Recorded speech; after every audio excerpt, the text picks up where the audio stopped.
I am invisible.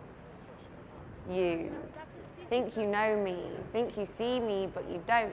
I am a thieving chameleon contradicting poverty with the appearance of privilege. You either see me as inconveniencing your journey or gentrifying your city.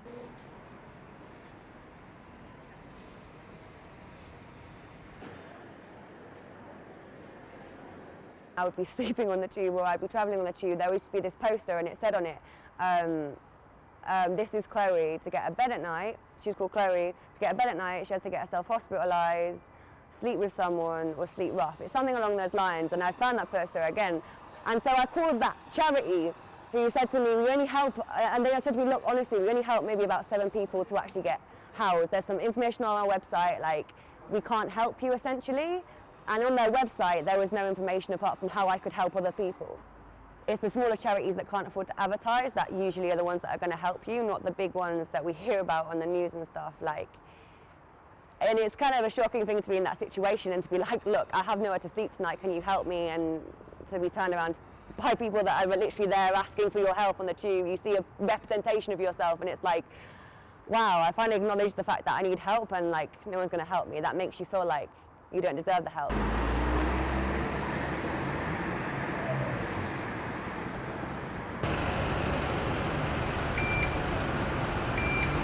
This is where I live now, this is my ends now. This feels like I don't really have anywhere else to call home. So I guess this is like my home. What makes a home is probably like somewhere that you can feel safe and that you know that no one's going to kick you out of it anytime soon. Although that's actually interesting because with gentrification and shit, you kind of feel like that is constantly happening all of the time.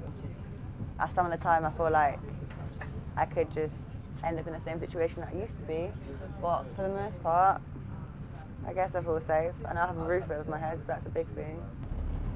Still kind of feel homeless most of the time. You feel homeless in your own fucking skin, so like, I feel like I always felt like that.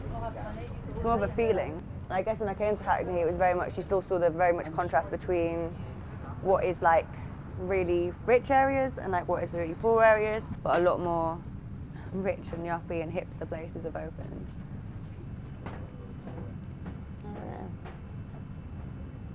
Poverty porn, isn't it, really?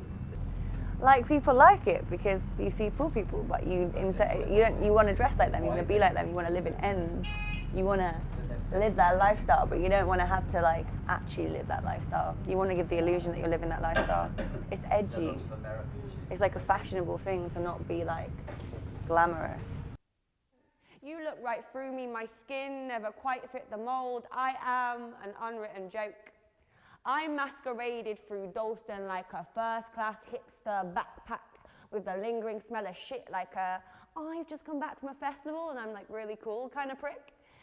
I guess it's fashionable to look homeless at the moment. Homeless charities begging me for money in the street. They don't see there is no home inside this decaying body. Do not belong to any corner of this country. You think you know me, think you see me, but you don't. I've been here a year and a bit in this place. Yeah, before that I was in other hostels. The best thing about being here is because like where I was before, there was no opportunity to get housed. Here, even though it's long and it's a lot of having to deal with people, at least you know that, yeah, that there is an opportunity to actually be housed. So that's the like best thing. And the negatives would be, I guess you have to live with people, and sometimes you have to live with, like I've seen fights and stuff in here break out quite a lot. So that's quite annoying. And yeah, having to deal with other people, and usually people in here, it's like, because there is staff down there, that usually means that people in here have had issues of some sort, whether that be because they've been in prison or because they've had a rough childhood. It's a bit of a catch-22 again, because you have to be fucked up enough to get in here, but not so fucked that you're going to fuck it up. I mean, I guess the main thing is to get out of here as much as possible. I guess it's keeping myself occupied with the work that I'm doing, which is not, it's a difficult one because it's not like I'm supposed to be working. So the whole poetry thing, it's like, you've got to do it because you want to do it. I would like to be able to be self-sustainable so that I can work properly and legally and have my own place and be able to like even do smaller job roles or like work experience roles in creative industries and like, hang on a sec, why are you doing this right now? But Hey. Yeah. Like 4 tips. Yeah. Just like, not rich, right? Okay, cool. 1 sec. That was just a polite interruption. See, this is the thing, yeah. Like, she was like, "Oh, you're so quiet," but as soon as you have to be, because I can't. I'm such an isolated person, really. I'll give her these. What's also weird about here is they call us customers. So like, they'll be like, and then they'll be like, "Oh, you're coming back to the project or the unit," like it's like a prison, or like your home is a project, or like this is a business and where, like I've given you money to do this. It's not like that. This is like a place that needs to exist. So it's all a bit weird. I hate it, and I've learned about it before. It makes me feel like my life is a business. It shouldn't be a case of that you're better off on benefits. Like, it shouldn't be like that, and it shouldn't be a case of, cool, if you do one thing, your benefits are sanctioned forever. Try and get them back. You're not going to get them all back. You're going to spend a long time stressing your life out trying to get some sort of money for what? It just perpetuates the idea and the fact that you can't leave the benefit system, or you can't leave this place. There should be more housing, and there should be more support, and it is there. We just, like, there is, as I say, there's all these empty properties. You're basically kind of fucked, and you kind of have to follow the system, and you kind of have to go to the greenhouse and like watch them say how much you're a troubled child and how this is all your fault, and how the fact that you're in this situation, you must have done drugs, you must have done this, you must have done that, you must have done the other, and you're just like, I am so tired. Like, you've been chasing, trying to get a roof over my head for so long, and you're telling me this, but you have to like just agree with them, because if you don't, they've got the power to just be like, do you know what, we're not going to help you. They just make you feel like you're small and that you're poor and that you can't leave that situation, pretty much.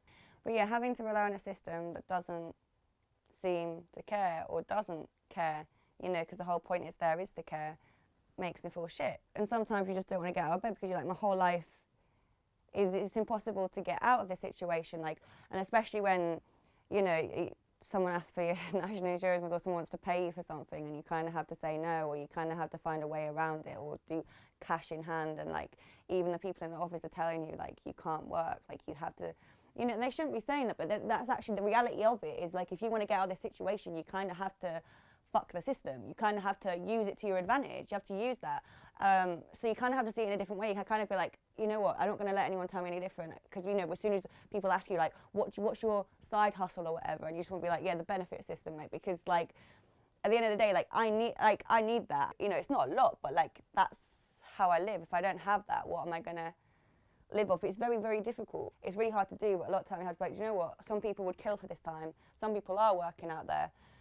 And instead of like becoming my environment, do something with it, make a change about it. And that's why I guess I do poetry and stuff, is to make a change. And sometimes it's hard to do and hard to voice when you feel voiceless, but I guess that's what keeps me going, I guess, is the fact that, you know, I want to make a change and be able to say something and not have a shit life. I wouldn't find the motivation to get up if I was just doing nothing. So yeah, I've just kind of tried to see this as just a base, and make this, have connections and have places to go and write, and have like things that I need in my space, and cleanse the space and do some crystal bullshit, even though I don't even know if that works, but do that anyway to try and make it feel like, cool, this is my face, it's my space, and yeah, even though it doesn't feel like it half the time, but.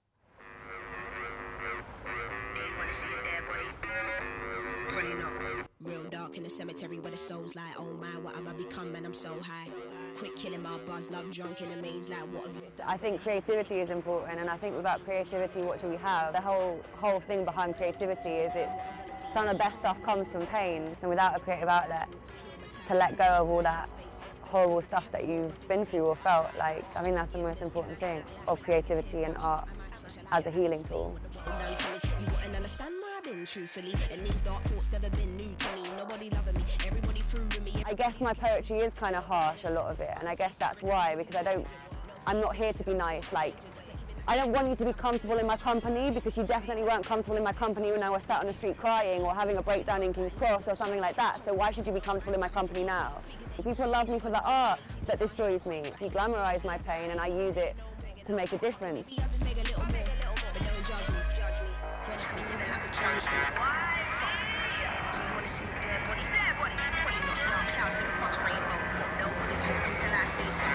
might sell my soul, just worth anything but. See, the other day, no, I just smashed it.